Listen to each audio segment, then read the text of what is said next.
Hello everybody and welcome to go hash Gulbarga. तहफ़्फ़ुज़ मुल्क व मिल्लत कॉन्फ्रेंस का प्रोग्राम काफ़ी सक्सेसफुल रहा। ईएन बैंकेट फंक्शन हॉल बाकर सर्कल पर यह प्रोग्राम रखा गया था। जमीयत अहले हदीस की तरफ से जो ख़ास करके मुल्क के जो मौजूदा हालात हैं उस पर कई सारे अलग अलग स्पीकर्स ने बात की और कई सारे कुरान और हदीस की रोशनी में सारी बातें बताई गई और कई सारे लोगों ने काफ़ी अच्छे तरीके से इस प्रोग्राम को अटेंड भी किया और ये प्रोग्राम काफ़ी सक्सेसफुल रहा। शेख अबू रिजवान मोहम्मदी साहब से भी हमारी बात हुई और उन्होंने भी कई अहम बातों पर अपनी बात रखी। सच साथ जनाब बाबा नज़र मोहम्मद खान साहब ने सभी लोगों का शुक्रिया अदा किया जिन्होंने प्रोग्राम अटेंड किया और कहा कि इस तरह के प्रोग्राम्स को आगे ऑर्गेनाइज भी करना ज़रूरी है और हम सबको एक प्लेटफॉर्म पर आना बहुत ज़रूरी है। तहफ़्फ़ुज़ मुल्क व मिल्लत कॉन्फ्रेंस का प्रोग्राम काफ़ी सक्सेसफुल रहा। आइए देखते हैं इस प्रोग्राम के शॉर्ट हाइलाइट्स।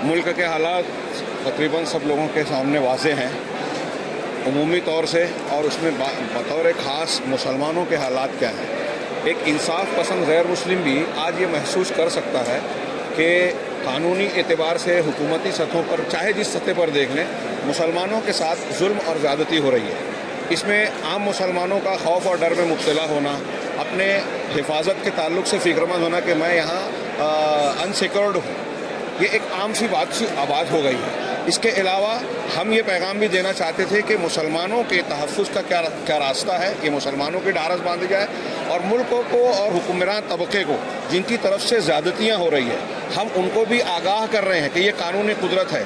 इस्लाम और कुरान के हवाले से हमने बात की कि जुल्म अगर जहाँ जिस समाज में जिस मुल्क में किया जाता है वो तबाह होता है, लेकिन अगर आप देखें हिंदू मज़हब को, ईसाई मज़हब को, कोई भी मज़हब और धर्म, बल्कि इंसान जो आम इंसान कुदरत के कानून और हिस्ट्री को जानता है वो ये समझता है कि किसी भी समाज और कौम में अगर बदअमनी हो, वहाँ के अवाम खुश नहीं हैं, वहाँ के एक बड़े तबके को नाराज़ करके उसके हुकूक को आप छीनेंगे तो ऐसा मुल्क कभी भी पनपता नहीं है। लिहाजा मैं ऐसा समझता हूँ और हम ये इस मुल्क के ज़रिए से, इस कॉन्फ्रेंस के ज़रिए से ये पैगाम देते हैं कि जो लोग मुल्क में जुल्म और ज़्यादती करते हैं वो मुल्क का भला नहीं करते।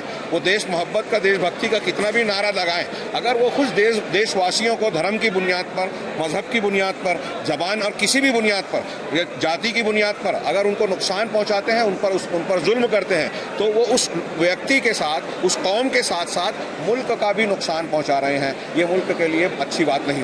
आप देखिए कि दूसरी कौमों में भी जो जितने भी मज़हब हैं वहाँ बहुत से डिस्प्यूट्स हैं और सबसे ज़्यादा इत्तेहाद, इत्तेफाक, मोहब्बत की तालीम, अमन व शांति की तालीम इस्लाम में है। लेकिन मीडिया के ज़रिए से जो मंजर दिखाया जाता है, आज आप मुझसे जो सवाल कर रहे हैं कि मुसलमानों में यूनिटी नहीं है, हालांकि किसी कौम में उतनी यूनिटी नहीं है जितनी मुसलमानों में है। मुसलमानों को जो ज़ाहिरी तौर पर कुछ लोगों को लड़ाया जाता है वो एक शो किया जाता है कि यहाँ बहुत इख्तिलाफ है, बेसिकली यहाँ बहुत सी इत्तेहाद के पॉइंट्स हैं। आप इसके मुकाबले में दूसरों को देखिए। मैं बाज़ मरतबा ये कहता हूँ हमारे इस्लाम की ये तालीम नहीं है, वरना हम पलट के ये कह सकते हैं हमारे दलित भाइयों को, दूसरे भाइयों को कि आपके यहाँ हज़ारों साल से कितने मज़ालिम ढाए जा रहे हैं, क्या उस बुनियाद पर हम उनके दरमियान झगड़ा लगा देवें?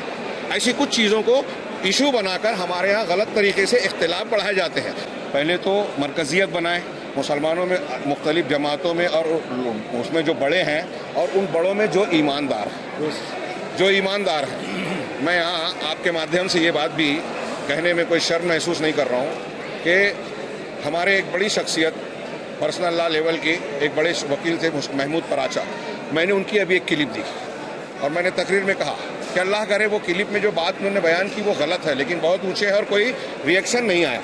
वो कहते हैं कि भाई हमारी जो मुस्लिम पर्सनल लॉ की जो क़यादत है और दूसरे हैं वो डरी हुई है, सहमी हुई है, इसलिए वो सौदेबाजी कर रही है। मैं इस पर यकीन नहीं करता, लेकिन अगर ऐसा है तो ये बहुत फ़िक्र की बात है। आपने जो सवाल किया और आपसे पहले के सवाल में भी इसमें एक फैक्टर ये है जो अभी आपने कहा कि 200 मस्जिद, 300 मस्जिद और पूरे मुल्क में, आप देखिए कि एक के बाद एक सिलसिलावार इस्लाम और मुसलमानी से जुड़े हुए इश्यूज़ को उछाला जाता है। उनको पहले बाबरी मस्जिद का मामला, उससे पहले के कुछ मसाइल, फिर उसके बाद ये पहले कहते थे 3 मस्जिद, फिर 3000 मस्जिदें। ये इस्लाम और तलाक़ का मसला, हलाल और तलाक़ का मसला, धर्म संसद का मामला, अभी जो मसाइल चल रहे हैं, NRC का मसला, सब लोग समझ रहे हैं, गैर मुस्लिम भी समझ रहे हैं कि इसमें बज़ाहिर टारगेट और उछाला जाता है मुसलमानों को, लेकिन टारगेट बहुत सारे कमज़ोर वर्ग और तबक़ात भी हैं। एक तबके को सब कुछ हुकूक हासिल है, बाकी दूसरे उनके ग़ुलाम हैं।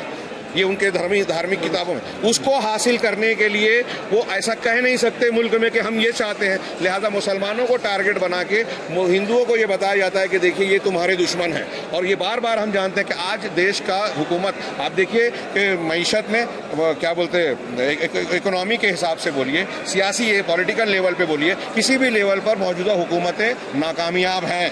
ये बहुत सारे इश्यूज़ हो रहे हैं, लोग ये तशवीश कर रहे हैं कि श्रीलंका के जैसे हालात हमारे यहाँ ना हो जाए। अब ऐसे कुछ भी इश्यूज़ जब उठते हैं तो उसको दबाने का एकदम आसान सा तरीका यह है कि मुसलमानों को टारगेट किया जाए, इनको बहकावे में लाया जाए और इनके नौजवान जज्बाती हों, इनके खिलाफ एक्शन लिया जाए। ये मस्जिद मंदिर का मसला और इस किस्म के मसाइल को जब इशू बनाया जाएगा तो इन मसाइल के पीछे उनके अपने मसाइल दब जाते हैं। हाँ, स्कॉलर्स नहीं होते, वो दबे हुए हैं, डरे हुए हैं, ख़रीदे हुए हैं या फिर नादान और जाहिल हैं, स्कॉलर्स नहीं हैं। और उनको एक ख़ास मकसद के तहत बुलाया जाता है, लोगों को ये शो करने के लिए कि मुसलमानों का नुमाइंदा है, जबकि वो मुसलमानों के नुमाइंदे हैं नहीं। और कई एतबार से मुसलमानों के नुमाइंदे वो होते नहीं हैं। बास तो उसमें ऐसे हैं जो मुस्लिम कास्ट के ख़िलाफ़ काम करते रहते हैं, मुसलमान उनसे चिढ़ते हैं, नाराज़ होते हैं, लेकिन उनका नाम मुसलमानों का है, उनके बयान से वो इस्लाम और मुसलमानों का चेहरा उसे समझते हैं। तो एक बात ये धोखा दिया जाता है, मुसलमानों को छेड़ते हैं और इनके इश्यूज़ को उछालते हैं, पहल वो करते हैं। मुसलमान ने एहतजाज किया, नादानी से कोई ऐसा काम किया तो उसको इशू बनाकर इनको निशाना बनाया जाता है। अल्हम्दुलिल्लाह, पहले तो अल्लाह का शुक्र अदा करता हूँ कि अल्लाह ताला ने इस कॉन्फ्रेंस को कामयाब किया। इस कॉन्फ्रेंस को रखने का मकसद ये था कि आए दिन जो हालात हिंदुस्तान में सब आप लोग जान रहे हैं, तो बिल इत्तेफाक जो है तमाम उलमाए कराम से बात हुई, तो एक चुनिंदा उलमाए कराम जो दुनिया और दीन पे उबूर रखने वाले उलमा आ रहे थे, तो कॉन्फ्रेंस रखा गया और अल्हम्दुलिल्लाह हर आलिम जो है अपने मौजू का हक़ अदा किया है। वक्त की कमी थी, बारिश की वजह से 1 घंटा हमारा ख़राब हुआ, इसलिए हम लोग पूरे मौजू नहीं कर सके। मगर अल्हम्दुलिल्लाह जो मकसद था कि एक जो है कुरान और सुन्नत का के अंदर इसका हल है, ये जो हालात हैं तहफ़्फ़ुज़ मुल्क और मिल्लत के कैसा करना चाहिए, अल्हम्दुलिल्लाह कुछ पॉइंट्स कवर हुए हैं। इंशाअल्लाह आगे भी जो है ऐसे कोई कॉन्फ्रेंस सबसे तमाम मकातिब फ़िक्र के साथ बैठ कर इंशाअल्लाह और भी इसको बड़े कॉन्फ्रेंस करें। देखिए हमारे करारदाद जो है, जो अभी हम लोग पास किए हैं, मैं समझता हूँ आपके मीडिया में कवर है, उसके अंदर पूरे चीज़ें आ चुके हैं।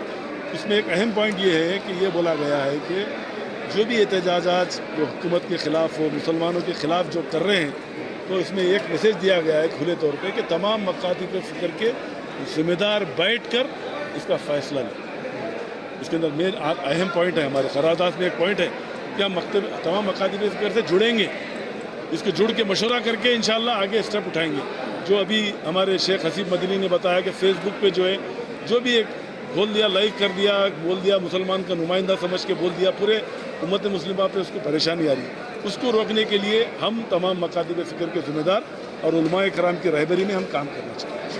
अस्सलामु अलैकुम वरहमतुल्लाहि वबरकातुहू। इस मौके पर तहफ़्फ़ुज़ एक मुल्क व मिल्लत कॉन्फ्रेंस जो कि आज मुनक़िद हुई एन बैंक्वेट हॉल में, जितने भी अहबाब आए थे मैं उन तमाम का जो है दिल की गहराइयों से शुक्रिया अदा करता हूँ। ख़ास करके लोग जो है बीजापुर ज़िले से, बीदर ज़िले से, बल्कि 200-300 किलोमीटर दूर का जो है लंबा सफ़र करके लोग आए हुए थे, क्योंकि बारिश का मौसम है, काफ़ी लंबा सफ़र है। बावजूद इसके तहफ़्फ़ुज़ मुल्क व मिल्लत इस उन्वान को पढ़ करके जो है लोग खींचे चले आ गए और काफ़ी बारिश होने के बावजूद लोग बड़े इत्मीनान के साथ बैठे रहे और प्रोग्राम को जो है पूरी तरह से उन्होंने सुना। मैं दुआएं करता हूँ उनके हक़ में कि अल्लाह तबारक व तआला उनके आने को, उनके बैठने को अल्लाह कबूल फरमाए, अल्लाह उनके तमाम जायज़ मुरादों को अल्लाह पूरा फरमाए। और इस मौके पर हमारे बहुत सारे उलमाए करम बेंगलुरु से आए हुए थे, मालेगांव से आए हुए थे, मैं उनका भी जो है दिल की गहराइयों से जो है शुक्रिया अदा करता हूँ। इसी तरह से मीडिया का भी, जिन्होंने काफ़ी लंबा वक्त 4:30 से लेकर के जो है 9:30 तक जो बाकायदा ये इन्होंने अपना पूरा वक्त दिया, बल्कि 10 बजे के करीब तक ये लोग हमारे साथ रहे। मैं मीडिया के तमाम नुमाइंदों का जो है दिल की गहराइयों से, जमात की जानिब से, जमीयत की जानिब से शुक्रिया अदा करता हूँ।